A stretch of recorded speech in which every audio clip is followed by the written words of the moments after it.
Welcome back, everybody. My name is Dan Gazaway, your mental performance coach. Today, I wanted to talk to you about something that I wish I would have known in my youth. I wish somebody would have told me about this very thing, and that is looking for opportunities that make you uncomfortable. Because comfort and growth don't hang out together, they are not friends. It is often said that growth happens just outside of your comfort zone.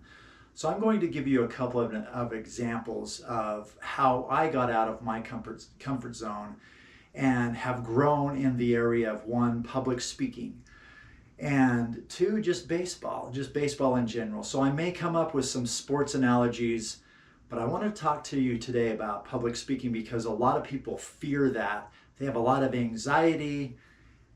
They just can't get over public speaking. So I'm going to tell you the story about how I did this. And one, a lot of people think because I went on a mission for my church, I knocked on doors, talked. Yes, that talked to a lot of people. We didn't know who was going to open up the door.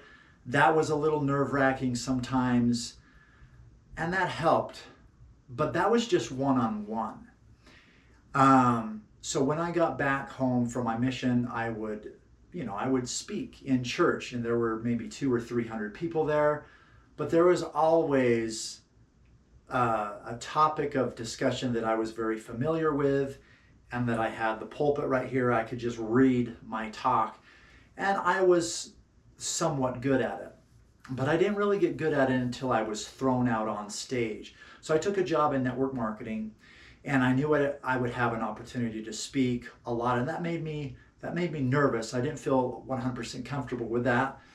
About 15 years ago, I was in an interview in a network marketing company, and I passed all of the interviews. They said, "We love you, but you need to speak." And I said, "What do you want me to speak about?" "You need to speak about 20 minutes about whatever you want."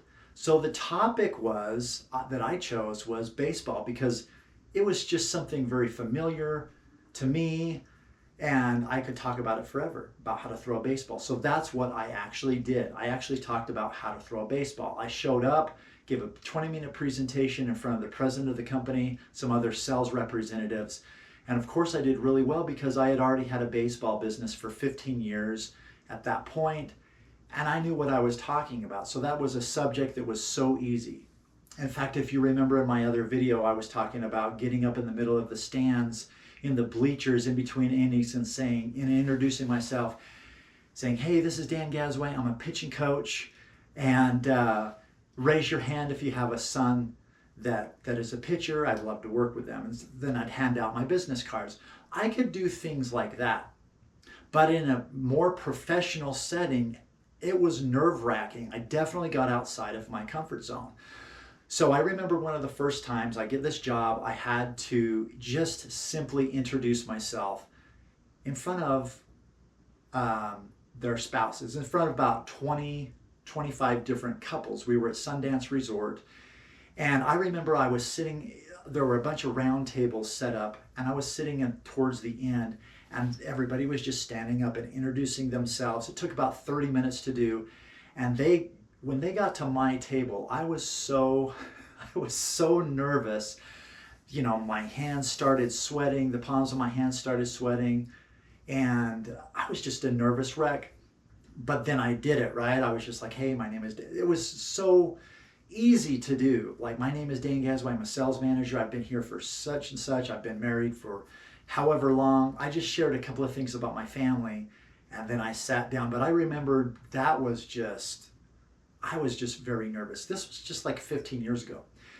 And then a couple of weeks after that, I went to Las Vegas. They put me on stage, and I was just introducing myself to a lot of people on stage as they would come and get their awards. But I didn't speak yet. At about 2 weeks after that event was my first opportunity. And I remember I was really nervous. I didn't know the industry really well. It was a territory that I was not familiar with, and I had to teach people something that they knew about that I didn't know much about. So that made me a little bit nervous. So anyway, I started speaking to 100 people at a time, 200 people, then 300. And then I started to get comfortable. After about 6 months of speaking one or two times every other week to crowds from 100 to 300 about similar topics, right? I started to get very comfortable doing that, and sometimes almost too comfortable, where I would prepare, but I wouldn't even have to look at my notes anymore. I would have these bullet points in my mind and I would just go through. Anyway, I got comfortable. And then the crowds just started getting bigger and bigger and bigger until I spoke to about 14,000 people once. And after about 1,000 people, when you're up on stage, the lights are shining on you, you only see about 1,000 people.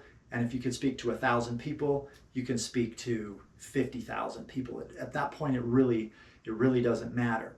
Now, I share this because I still get a little bit uncomfortable on stage. In fact, I haven't been on stage for about a year. I've been out of that industry for quite some time. So maybe my first time back, if I ever go back to that industry, I might be a little bit nervous. And I think it's a good thing to be uncomfortable, because if I was 100% comfortable, I wouldn't grow, I wouldn't learn new things. So how does this relate to you in your life, in sports, for example? Well, if you're comfortable hitting at a certain velocity, at 70 miles an hour, you need to move it up. You need to go to the batting cage and move it up to 72, 73. Then you get comfortable with that. As soon as you get comfortable with that, somewhat comfortable, you go to the next level. You increase the speed, and then you go to live pitching, not just in the batting cage anymore. Maybe you're at 80 miles an hour right now, facing live pitching. And then they throw you curveballs. They throw you off-speed pitches. That makes you uncomfortable at first, and then you get used to that. After that, you go to 82, 83 miles an hour until you're at a completely different level. If you never get to that point where you're uncomfortable or you're a 100% comfortable, if you get to the point where you're 100% comfortable, you're not working hard enough. So you need to look for opportunities every single day that make you uncomfortable. That's my invitation to you today. I've given assignments to my students to introduce themselves to 2 new people a day. Why? Because that makes them very uncomfortable. So I give them that assignment to introduce themselves to 2 new people every day, and then we walk through how that conversation is going to be, how successful they were, how unsuccessful they felt they were, but at least they're getting out of their comfort zone, and now they can talk to as many people as they want to. But again, my invitation to you is look for those opportunities that make you uncomfortable, and you will grow.